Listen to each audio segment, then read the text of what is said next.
ਉੱਥੇ ਬੈਠਿਆਂ ਖੌਰੇ ਕਿੰਨੇ ਬੇਹਿਸਾਬ ਸਮੇਂ ਬੀਤ ਗਏ।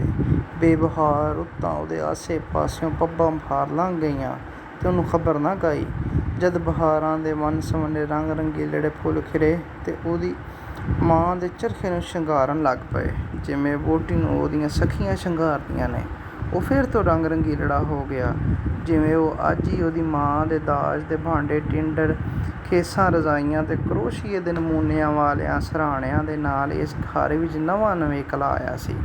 ਇਸ ਚਰਖੇ ਦੇ ਖੌਰੇ ਕਿੰਨੇ ਤਰਕਲੇ ਵਿੰਗੇ ਹੋਏ, ਉਹਦੀ ਹੱਥੀ ਟੁੱਟੀ, ਉਹਦੇ ਫੁੱਲ ਬੂਟੇ ਫਿੱਕੇ ਪੈ ਗਏ। ਪਰ ਉਹਦੀ ਮਾਂ ਨੇ ਬਾਪੂ ਦੀ ਇੱਕ ਗੱਲ ਨਾ ਮੰਨੀ। ਉਹਨੇ ਆਖਣਾ, ਭਲੀਏ ਲੋਕੇ, ਤੈਨੂੰ ਮੈਂ ਇੱਕ ਨਵਾਂ ਚਰਖਾ ਲਿਆ ਦੇਣਾ। ਪਰ ਉਹ ਇਨਕਾਰੀ ਹੋ ਗਈ। ਆਪਣੇ ਦਾਜ ਦੀ ਇਸ ਨਿਸ਼ਾਨੀ ਤੋਂ ਵੱਖ ਨਾ ਹੋਈ, ਸਾਂਭ ਰੱਖੀ। ਕਿਸ਼ਨ ਸਿੰਘਾ, ਮੈਂ ਫੂਕਣਾ ਏ ਨਵਾਂ ਚਰਖਾ। ਆਪਣੇ ਮਾਂ ਪਿਓ ਦੀ ਇਸ ਨਿਸ਼ਾਨੀ ਚਰਖੇ ਉੱਤੇ ਨਵੇਂ ਚਰਖੇ ਦੀ ਸੌਕਣ ਮੈਨੂੰ ਨਹੀਂ ਦਰਕਾਰ।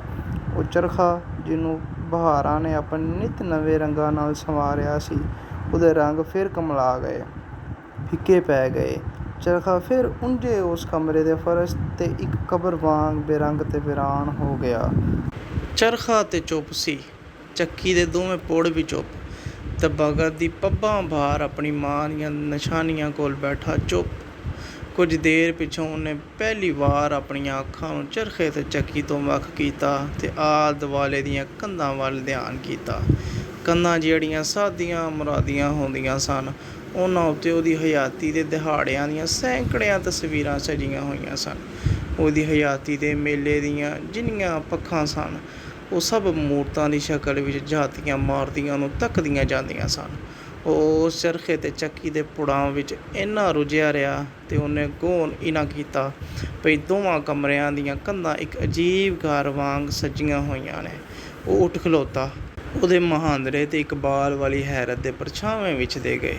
ਕੰਧਾਂ ਉੱਤੇ ਹਿੰਦੁਸਤਾਨ ਨੂੰ ਗੋਰਿਆਂ ਦੀ ਗੁਲਾਮੀ ਦਾ ਪਟਾ ਗਲ ਵਿੱਚੋਂ ਲਾਹੁਣ ਲਈ ਆਪਣੀਆਂ ਹਯਾਤੀਆਂ ਵੰਜਾਣ ਵਾਲੀਆਂ, ਜਾਨਾਂ ਕੁਰਬਾਨ ਕਰਨ ਵਾਲੀਆਂ, ਕਾਲੇ ਪਾਣੀ ਦੀਆਂ ਸਜ਼ਾਵਾਂ ਝੱਲਣ ਵਾਲੀਆਂ, ਲੱਖ ਤੇ ਹਜ਼ਾਰ ਦੁੱਖ ਝੱਲਣ ਵਾਲੀਆਂ ਸੂਰਮਿਆਂ ਦੀਆਂ ਮੂਰਤਾਂ ਉਹਨੂੰ ਦੇਖੀ ਜਾ ਰਹੀਆਂ ਸਨ।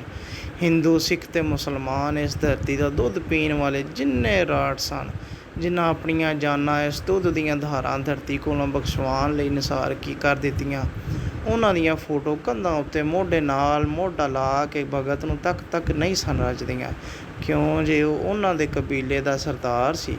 ਜਿਵੇਂ ਆਜ਼ਾਦੀ ਤੇ ਇਨਕਲਾਬ ਦੇ ਇਹ ਸੁਦਾਈ ਆਪਣੇ ਨੌਜਵਾਨ ਹੀਰੋ ਨੂੰ ਵੇਖਣ ਦੀ ਉਡੀਕ ਵਿੱਚ ਸਨ, ਉਹਨੂੰ ਵੇਖਣ ਦਾ ਤਰਸੇਵਾਂ ਉਹਨਾਂ ਦੀਆਂ ਸ਼ਕਲਾਂ ਉੱਤੇ ਵਿਛੋੜੇ ਦੇ ਪਰਛਾਵੇਂ ਵਿਛਾਂਦਾ ਸੀ।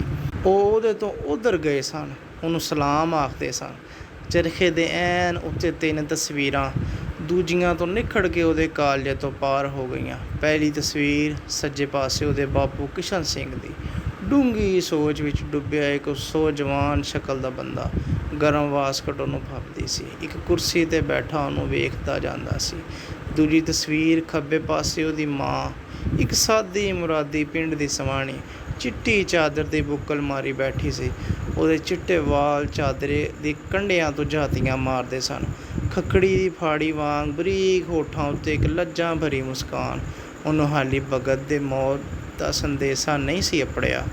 ਉਹਨੂੰ ਵੇਖ ਰੱਜਦੀ ਸੀ। ਤੀਜੀ ਤਸਵੀਰ ਮਾਂ ਪਿਓ ਦੀਆਂ ਤਸਵੀਰਾਂ ਦੇ ਵਿਚਕਾਰ ਭਗਤ ਸਿੰਘ ਦੇ ਸਾਹਵੇਂ ਭਗਤ ਸਿੰਘ, ਉਹਦੀ ਆਪਣੀ ਤਸਵੀਰ।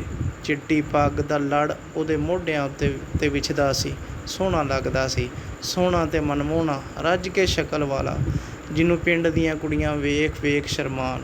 ਇਸੇ ਕੰਧ ਉੱਤੇ ਉਹਦੇ ਟੱਬਰ ਦੀਆਂ ਤਸਵੀਰਾਂ ਦੇ ਨੇੜੇ 3 ਹੋਰ ਤਸਵੀਰਾਂ ਇਹ ਜਿਹੀਆਂ ਸਨ, ਜਿਨ੍ਹਾਂ ਵੱਲ ਉਹਦੀਆਂ ਅੱਖਾਂ ਉਡਾਰੀ ਮਾਰ ਕੇ ਆਪਣੀਆਂ ਤੇ ਫੱਟੜ ਗੁੱਗੀਆਂ ਵਾਂਗ ਤੜਫਣ ਲੱਗ ਪਈਆਂ।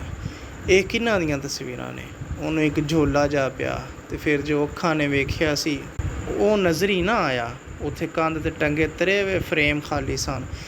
ਅੱਖ ਝਮਕਦਿਆਂ ਹੀ ਜੋ ਨਜ਼ਰੀ ਪਿਆ ਸੀ ਖੜੀਜ ਗਿਆ।